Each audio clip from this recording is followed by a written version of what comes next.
Para maiba naman, tara na gawa tayo ng gelatin dessert. Sa isang saucepan, maglagay tayo ng 1 sachet white gulaman, 1/4 cup sugar, mix well. Pag na-mix na natin, i-add na natin yung 3 cups of water. I-mix ulit natin and let it boil. Pag nag-boil na, i-turn off na natin yung heat. Divide mixture into 4 equal parts and then mag-add tayo ng 2 to 3 drops of food coloring you like. Then mix, let it cool. I-slice natin yung cubes, depende sa iyo kung anong size ng cubes ang gusto mo. Then scoop out natin and then ilagay na natin sa llanera and i-mix natin yung color para maging colorful. Set aside.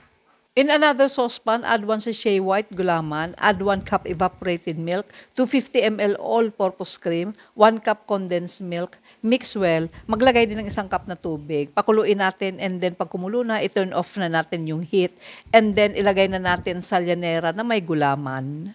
Let it cool and chill natin and ready to serve na po yan. So ano pang inaantay mo? Kainan na!